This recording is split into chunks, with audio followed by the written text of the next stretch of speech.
All right, so this is my first keynote. I'm really glad to be back in Austin. I was actually born here, but I don't remember where, San Angelo. I do know where, but I just don't know where San Angelo is. And I'm doing this in IRC. It's actually a program called II. Go check it out, but not right now because you'll kill the network and then, you'll piss me off. And then the presentation code is this Ruby script I hacked up. And it's shown on my Linux laptop, but not really. But it is a Linux laptop, not a Mac, like you losers. A real man's machine. It eats rattlesnake and kagogi to power its CPU made of dead orphans. Your machine eats quiche to maintain its feminine curves. Yes, I still hate IRC. This is my project, saving the internet with hate.com. I just thought it'd be a great presentation tool because I'm a programmer. Obviously, this is really smart, right? All of this is so the world can follow along with me. It was going to go outside, but anyways, as I mouth off about why keynotes suck. None of this is about you. It's about the people above you. The people who carry sacred cows around to make everyone worship them. I love y'all. Well, most of you. The motivation is for a community to evolve from the revolutionary phase that has to reject its leaders. This is something I've been reading because I'm into sociology. So yeah, you just have to put up with me for a little bit. So this whole started with why keynotes suck when I was at Rails Conf 2007. And the conference was great, but I didn't see any talks or keynotes, and apparently nobody else did. Zafrank's was great. Dave Thomas's was retarded. Yeah, I'm going there. So here's my cargo cult rule, all right? Okay? Anyone who claims you follow a cargo cult is only interested in you following their cult and probably taking your money. So I asked people around. I'm like, nobody really likes these keynotes. Nobody seems to like most tech presentations. Even Ruby conferences, nobody just seemed to, and I couldn't figure out why. Why? Why do keynotes suck? Some of these guys are getting paid. You think they'd be great, but they make you want to become a monk, donate some money. Is this other conferences? I thought back to other conferences. Like, you know what? No. 1% of keynotes were good. Universally, they just suck. That's an official statistic, by the way, because I know statistics. And I wrote Mongrel, so I'm right. 1%. No standard deviations. Time for a smiley. Okay, Exhibit A, Mr. Usability. QCon's this conference in London. And it was from a usability expert. His presentation had ugly blue text in a squinty, nasty font with running elephants and sound effects, really loud sound effects. It was very usable. At the end, he shot his fist in the air and he screamed, "Let's do it!" Okay, so maybe it's because morons give the presentations. Presentations that look like feces on a warm plate, but this one kind of looks like feces on a warm plate, so that's not it. Okay, Paul Graham. He stares at paper, lifts his head only for laughs. I'm behind this giant thing, so I can't. Only a Lisp fanatic would love this stuff, right? And then I think back, I can't remember anything he's ever said. Well, he only talks to a sheet of paper, so maybe I'm not supposed to, right? So the conclusion from that, maybe this is it. Maybe it's this one. Maybe it's because they aren't good public speakers. Or they're self-absorbed pompous jerks. Wait, I'm a self-absorbed pompous jerk. Absorbed pompous jerk. Just ask PowerSet. Or they're also called VaporSet, because they actually don't have a product. So DHH single-handedly changes the debate about enterprisey away from intelligent discourse and puts it squarely on FU. That one's for you, Jim. Nobody talked about Rails, no manager would incident, only lame startups, revolutionary ideas, and hats to match. Che would be proud. Booyah! One world killed enterprise Rails for a year and set us all back. Well, I mean, sort of. You'll see later why. Maybe it's cursing and swearing? Yeah, right. No, in this industry, we need more cursing.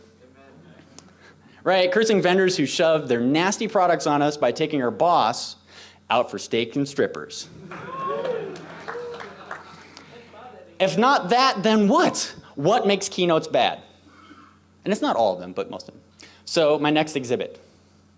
Dave Thomas then complained that DHH stole his cheese. However, saying that DHH steals cheeses would cut into book sales.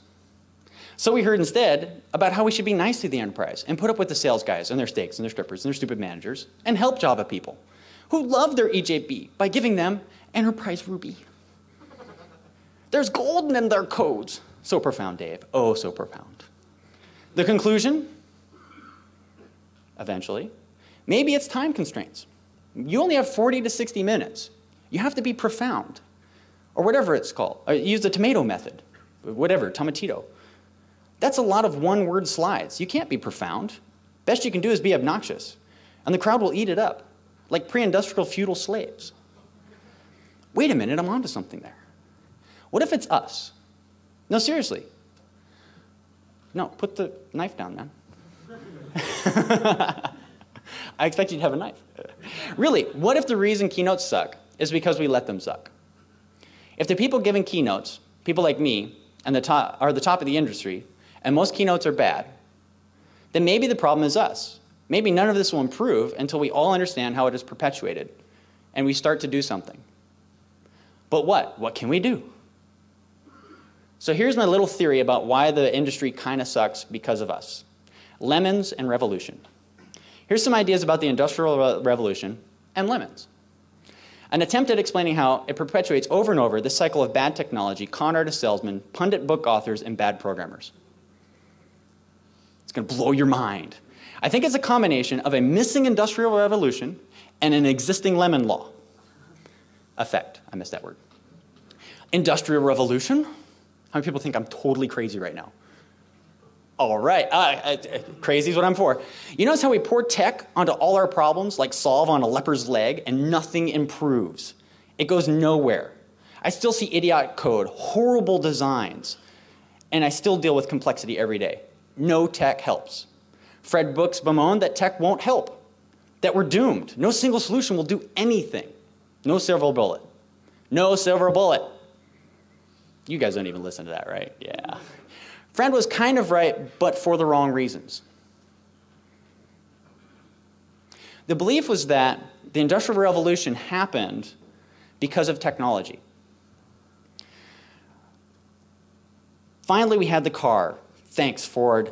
And something about guns. I don't remember, since it's been years since I've seen James Burke's Connections, but you can go look it up on that. So how did they learn to drive before they had cars?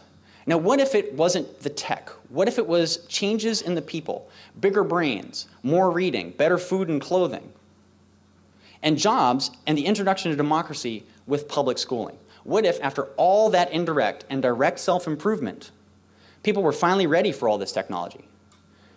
So this leads to our Malthusian trap. I'm going to call it the M-trap because that's hard. This isn't a new idea, but techies love to say they'll save the world with their toys, and yet no matter how many toys they create, the world for the daily programmer still blows. No matter how much tech we create, if the people using it are not smart enough, educated enough, and creative enough, it won't mean anything.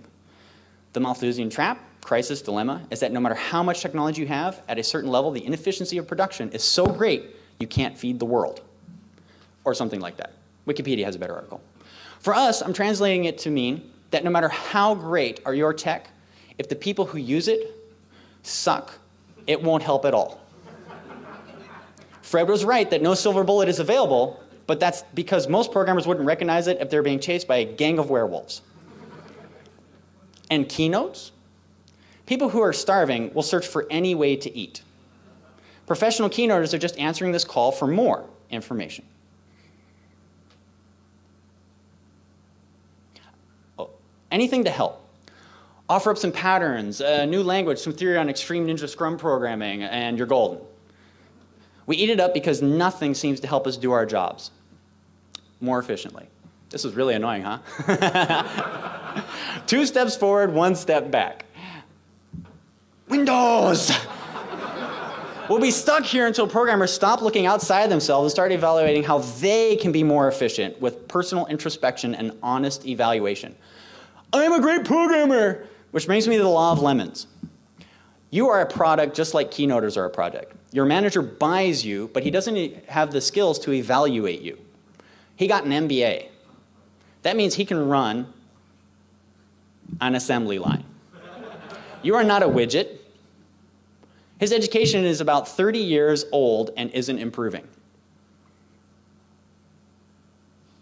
I shouldn't have put that random pause in there. Okay. What's worse is bad programmers take advantage of these leaders by making themselves sound way better than skills can support. These programmers are lemons, like the lemon cars. Just like a lemon car, You can't tell the difference until you've been with them for a while, till you've driven them around, they start clunking and breaking. Sometimes months. In our industry, it's worse. Even programmers can't tell if they're good or not. They write insane code, nasty code, horrible code, and somehow they think it's awesome. It's like that everywhere. No, there's plenty of others. Movies, music, newspapers, there's all sorts of creative industries that do have high quality and do have a way of evaluating your abilities. But take any pick of your creative discipline, and there's someone who's damn good at managing it, managing the process and the product. And also very good at evaluating talent. That's their whole job. They have people who do nothing but talent. Okay, maybe not that good.